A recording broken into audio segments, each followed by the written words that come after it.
Hello everyone, कशा आहात सगळे? भरपूर जण खुश असतील की IBPS क्लर्कचा रिझल्ट आलेला आहे, पण थोडं टेन्शनमध्ये आहे की सर शेवटचे 7 दिवस राहिले, आम्ही काय करावं?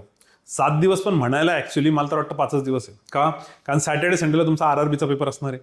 RRB POचा बऱ्याच जणांचा संडेला आहे, काहींचा सॅटर्डेला आहे. तर त्यामुळे हार्डली 5 ते 6 दिवस आहे आपल्याकडे. ठीक आहे, तर आपण 5 दिवसांचा जरी नीट विचार केला तर त्याच्यामध्ये काय करता येईल त्याचा विचार करू. त्यामध्ये सगळ्यात पहिले 2 टाईपचे स्टुडंट असतील, जुने आणि नवीन. तर जे नवीन स्टुडंट्स आहे, स्पेशली ज्यांची बॅच चालू आहे, त्यांनी बिलकुल टेन्शन घेऊ नका आणि बिलकुल काही नवीन स्टंट मारू नका. जे तुमचं बॅचमध्ये चाललंय ते बिलकुल चालू द्या. ठीक आहे, 4 आणि 5 दिवसामध्ये एकदम काही जग बदलणार नाही आपलं. त्यामुळे जे बॅचमध्ये चाललंय ते चालू द्या. नवीन स्टंट काहीच मारू नका असं मला वाटतंय. तरी पण सर आमचा मेन्स आहे, पहिली मेन्स असेल, दुसरी मेन्स असेल, आम्ही काय करावं? मला असं वाटतंय की बॅचचा जो काय क्लासवर्क होमवर्क आहे तो झाल्यानंतर जर तुम्हाला टाइम भेटतोय तर मग तुम्ही थोडंफार फक्त GAचं बघू शकता, कारण तुम्हाला फक्त GAचा कट ऑफचा विचार करायचा आहे नवीन मुलांना. ठीक आहे, ज्यांच्या बॅचेस चालू आहे त्यांना. कारण कॉन्ट LR इंग्लिशचं मला नाही वाटत की तुम्ही काही वेगळं करायची गरज आहे. तुम्हाला रुटीनमध्ये जे चाललंय ना त्याचं बॅचनुसार बरोबर चालू येते, त्याचा फायदा तिकडे होऊन जाईल. ठीक आहे, आता सगळ्यात महत्त्वाचं सर, तरी पण तुम्हाला काय वाटतं, फार तर फार एखादी मेन्सची एक्झाम तुम्ही फुल लेंथ देऊन बघा, जेणेकरून तुम्हाला जजमेंट येईल की किती वेळ बसावं लागतं, कसं असतं. ठीक आहे, बाकी आमचे सेशन्स होतीलच पुढच्या वीकमध्ये, ते जरी तेवढे केले तरी सफिशियंट आहे, पण बॅचला सोडू नका, हे माझं पहिलं सजेशन राहील.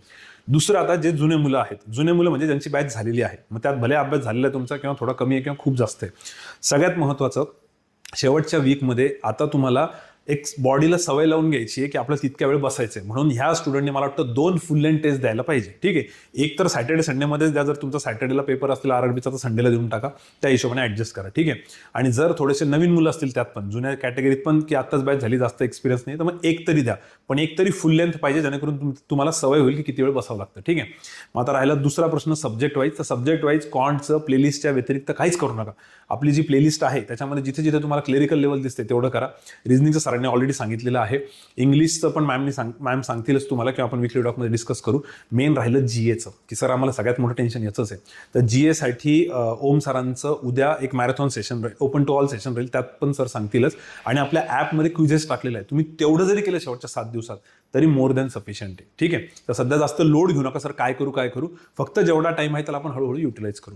खूपच डाऊट असतील तर आपण विकली टॉकमध्येही डिस्कस करू, आणि उद्या ओपन टू ऑल सेशन आहे ओम सरांचं, त्याच्यातही हे सगळे डाऊट डिस्कस होतील. ठीक आहे, तर जास्त लोड ना घेऊ, फक्त एक फुल लेंथ टेस्टचा विचार, कारण पहिला फोकस RRBवर ठेवा. RRBचे पेपर झाला पाहिजे नीट. ठीक आहे, चलो 4:30 वाजता भेटू आपण लास्ट मिनिट स्ट्रॅटेजीत. Bye bye.